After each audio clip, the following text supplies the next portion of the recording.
санал асуултаа хэлье. За нэгдүгürt яг энэ боловсролын салбар дээр боловсролын индекс гээд нэг дээр явж байгаа. Тэгээ боловсролын индексийг хайгаад хараад үзэхлээр нэгдсэн үндэсний байгууллагын л боловсролын индекс юм шиг байна. Би тэгтээ зөв яасан уу та нар өөрсдөө бас залруулад хэлээрэй.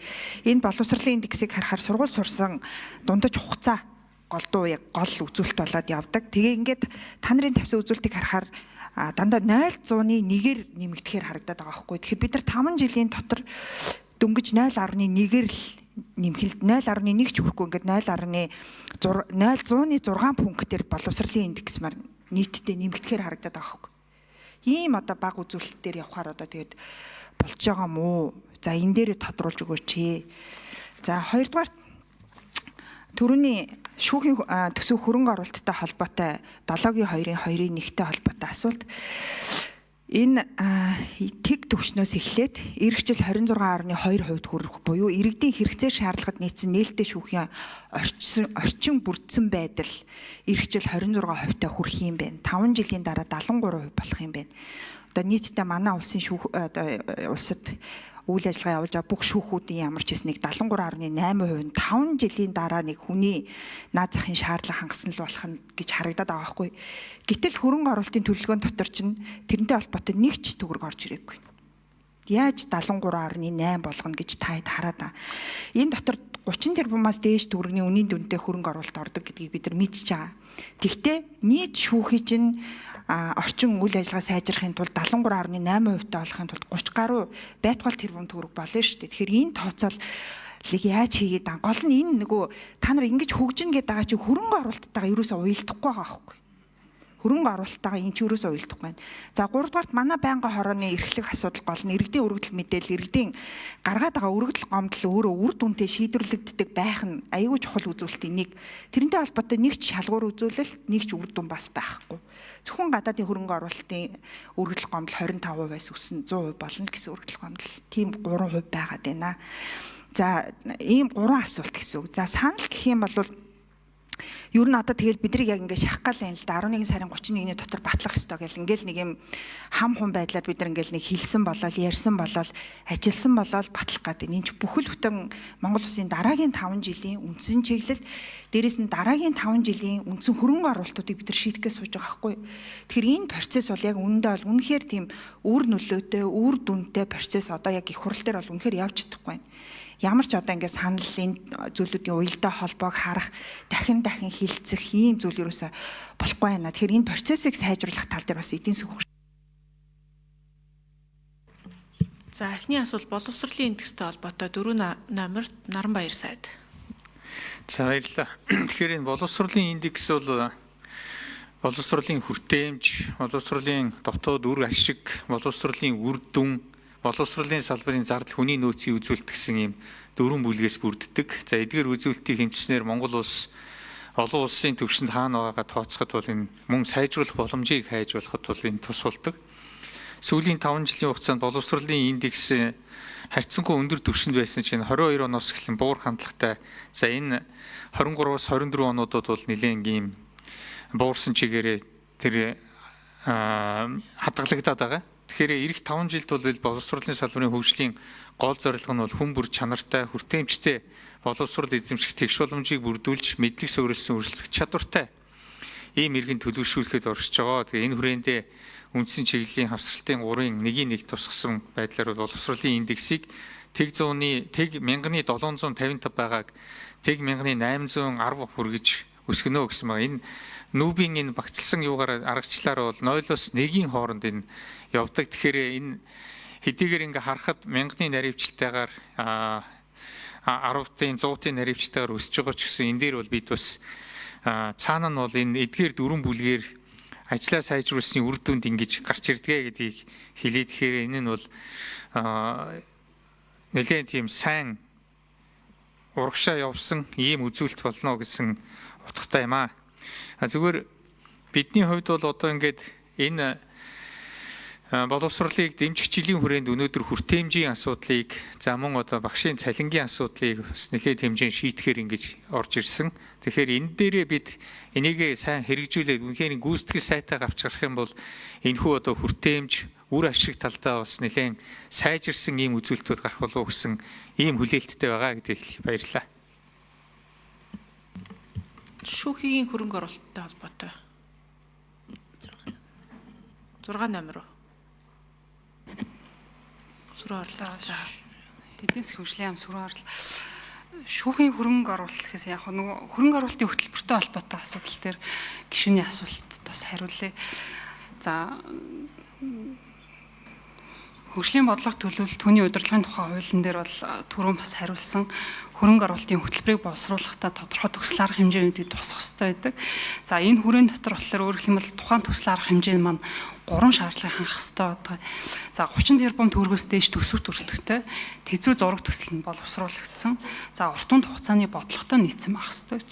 Тэгэхээр энэ шаардлагыг хангасан төслүүд маань л яг энэ чагсаалт байдлаар орж ирээд байгаа. Тэнгүү 5 жилийн үндсэн чиглэл маань цаашаа хэрхэн яаж задарч бас арга хэмжээ болж хэрэгжиж явах вэ гэдэг асуудлыг бид нар 5 жилийн үндсэн чиглэлийг одоо дагуулад гэх юм уу их хурлын тогтоолын төсөл орж ирсэн байгаа. Их хурлын тогтоолынхаа төслийн 2 дугаар заалт дээр бол яг энэ төсөл 6 номер гүйцэж хариулъя. төсөл арга хэмжээнүүдийг болохоор жилийн хөгжлийн төлөвлөгөөн дээр тусгаад санхүүжилтийг тусгаад яваарай гэдэг одоо засагт даалгасан бас холбогдох зохицуултыг энэ дотроос тусгацсан байгаа. Өөрөөр хэлбэл агуулга нь юу вэ гэхээр Монгол Улсын 2026-аас 2030 онд хөгжүүлэх 5 жилийн үндсэн чиглэл. За Монгол Улсын 2026-аас 2030 оны хөрөнгө оруулалтын хөтөлбөрийн хэрэгжилтийг зохион байгуулахдаа улсын эдийн засгийн нөхцөл байдал бодлогын тэргүүлэх чиглэлтэй уялдуулаад төсөл арга хэмжээг улсын хөгжлийн жилийн төлөвлөгөө болон санхүүжилтийг жил бүрийн улсын төсөв тусахыг Монгол Улсын засгийн газар даалгасан ийм тогтоолын төслөөс орж ирж байгаа гэсэн. Өөрөөр хэлбэл 5 жилийн үндсэн чиглэлийн 4-р хавсарт болох улсын хөрөнгө оруулалтын хөтөлбөр дээр тусгагдаагүй төсөл одоо хөгжлийн төслүүдийг жилийн хөгжлийн төлөвлөгөөнүүд дээрээ тусгаад хэрэгжилтэд хангаарай гэдэг тэр зохицуултыг бол тогтоолын төсөл дээрээс тусгаж орж ирж байгаа. Өргөдөл гомдолтой холбоотой зөвхөн гадаадын хөрөнгө оруулагчтай холбоотой юм орж ирсэн байна гэдэг. Энэ 11 төв засгийн газрын ерөнхий сайдын доор хിവэрэ байгаад байна уу? Тэгсэн мөртлөө өргөдөл гомдлын асуудал хэрэгжилттэй байна, шийдвэрлэж гин гэдэг эдийн засгийн хөгжлийн яамны доор засгийн газрын хяналтын газар очсон байх шиг байлээ те. Энтэй холбоотой асуудал хэн хариулах вэ? Энэ асуудал дээр анхаарч өрний 5 жил чиглэл дээр ясаа эсвэл барьж байгаа хийж байгаа ажил байна уу? Эдийн засгийн хөгжлийн яам 6 номер. За 6 номер сүрэн орлоо. Ерөнхийн нэг тийм тайм одоо 11 төвтэй холбоотой өргөдөл гомдлын төрийн байгууллага одоо төрийн байгууллага албан тушаалтны үйл ажиллагаатай холбоотой шийдвэр үйл ажиллагаатай холбоотой гомдлын асуудал бол 11 төв дээр явж байгаа. Засгийн газрын хэрэглэх газрын харийн дотор бол байдаг. Мэдээж засгийн газар дахь одоо засгийн газар дахь хяналтын тухай хуулиараа засгийн газар дахь хяналт хэрэгжүүлэх газар маань бас энэ төрийн байгууллага одоо холбогдох шийдвэр маань хууль тогтоомж нийцж гэнэ үгүй юу гэдэг дээр бас хяналт тавиад бол явдаг. За наривчлсан тоог бол шаардлагатай бол дахиад бид нэр илүү чагсаалт болгоод алтан бичгээр хөрвүүлэх бол бүрэн боломж бол байгаа. 11 төвтэй холбоотой тоон статистик мэдээлэлтэр бол одоор эдийн засгийн хөгжлийн яам бас тодорхой хариулж байсан мэдгүй л байна. Юу засгийн газрын хяналт хэрэгжүүлэх газрын үнэлгээ мониторингийн газрын даргын албан үүрэг төр орлон гүйцэтгэж байгаа юм байна те. Баатарчуулгын золбоо энэ дээр өргөдөл гомдолтой холбоотой асуудал дээр барьж байгаа бодлого агч төвшлийн талаар. За засгийн газрын хяналт хэрэгжүүлэх газрын золбоо. За засгийн газар хяналтын тухай хуулиар өргөдөл засгийн газрын 11 төв иргэд олон нийтэд харилцах төв бол засгийн газрын хяналт хэрэгжүүлэх газарт хариалагддаг. Засгийн газрын хэрэглэх газрын засгийн газрын хуралдаан болгон буюу 7 өнөөдрийн 3 дахь өдөр 11 төв засгийн газрын хуралдаанд өргөдөл гомдлын талаарх мэдээллийг бол танилцуулж байгаа. Манай байгууллагын хувьд бол өргөдөл гомдлын нэгдсэн мэдээллийн санг үүсгээд одоо яг явж байна. Тэгэхээр энэ ажил маань одоо өргөдөл гомдлын нэгдсэн мэдээллийн сан үүсвэл өргөдөл гомдлын нэгдсэн мэдээллийн сан дээр хиймэл оюун ажиллаад одоо аль байгууллагын очсон аль албан тушаалтны өргөдөл илүү хоцрогдолтой эсвэл цаг хугацаанд шийдэж байгаа гэдэг мэдээлэл хүний оролцоогүйгээр гаргах нэгдсэн мэдээллийн сан одоо бэлэн болох шатанд явж байгаа гэсэн. Надад яг одоогор байгаа тоо бол сүүлийн 7 хоногийн 11.1 төвд ирсэн. За баасан жаргал гişүүн тодруулъя.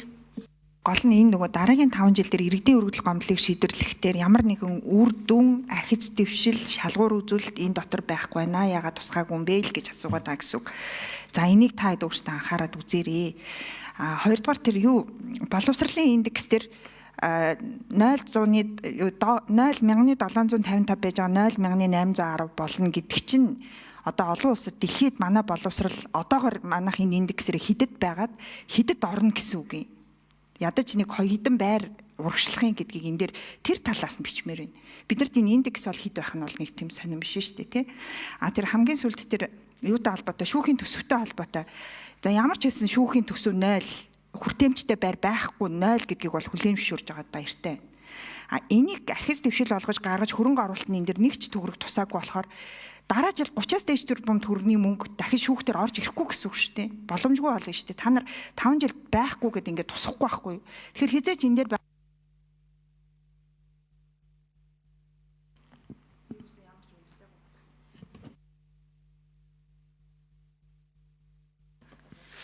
Зургаан номер сүрэн орол дарга.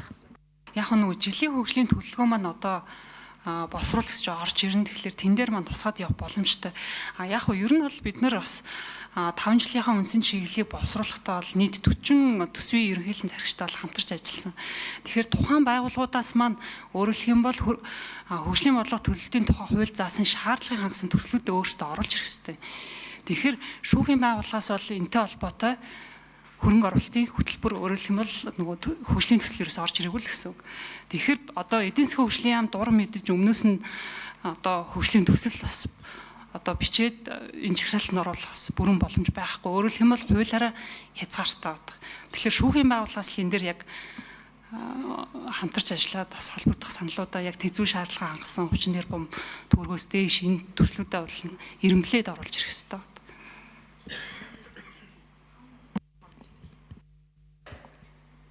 5 номер өргөдөл гомдол дээр яг уу засгийн газар хийрлэх газар яах юм уу?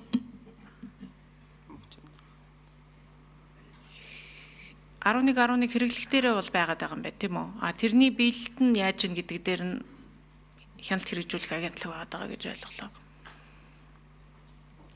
За 3 номер засгийн газар хийрлэх газар лавцдан дарга.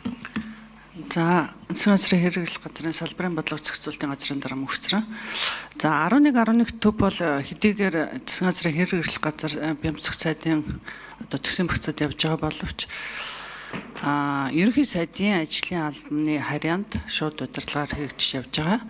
За тэгээд 11 төв дээр бол нийт өргөдөл гомдлыг хүлээж авч байгаа хэрэгжилтийн байдалд хяналт тавих зохион байгуулах ажлыг бол хэрэгжүүлээд түрүүн хэлсэн засгийн газрын хуралдаанаар тогтмол хугацаанд бол мэдээлэл өгч ажиллаж байгаа.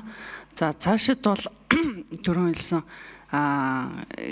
өргөдөл гомдлын системийг боловсронгуй болгох хэмэл оюун ухаанд суурилсан байдлаар шуурхай хариултуудыг өгдөг байх. За мэдээж өргөдөл гомдолд бол хууль заасан хугацаанд өгсөн байдалд үнэлгээ хийж хяналт тавьж шаардлага хангаагүй холбогд талбан тушаалтанд хариуцлага тооцох. 3 номер нэмж харуулах уу? Шинэ тогтолцоог бол цааш нь боловсронгуй болох асуудлуудаа бол зохион байгуулж байгаа. За хяналт тавих үйл ажиллагаа маань засгийн газрын хяналт хэрэгжүүлэх газраас бол ингээд зохион байгуулалтаа явнаа.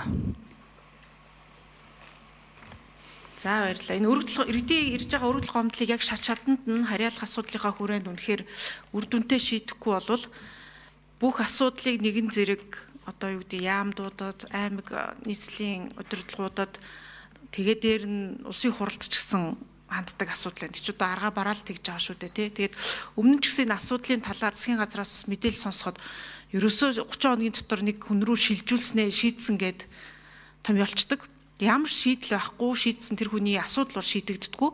Засгийн газар бол өөрсдөө 11-11-ийнхаа асуудлууд нь шилжүүлснийгээ шийдсэн гэж тооцоо авчдаг юм асуудал байна. Тэгэхээр иргэдийнхээ асуудлыг бол шийдэж чадахгүй байна л гэж юу н харагдаж байгаа. Тэрийг нэгдсэн системтэй болгоод хянаад яг энэ асуудлынхаа араас эн чинь гүйцэтгэх одоо эрх мэдэл хэрэгжүүлж байгаа асуудал дээр л хамгийн их хүргэл гомдол ирж байгаа шүү дээ. Иргэдийн гарч байгаа хүргэл гомдол бол. Тэгээ тэрийг нэг зэгцэлж авахгүй бол үнэхээр иргэдээ сонсдог төр байна уугүй юу гэдэг бол энэ дээр л хамгийн анхны үзүүлэлт болоод байгаа. Тэгэхээр 5 жилийн үндсэн чиглэл дээр ч гэсэн энэ асуудлаар бас улсын хурал дээр гарч байгаа ажлын хэсэг дээр тодорхой сонлууд гарна гэж бол харж байгаа.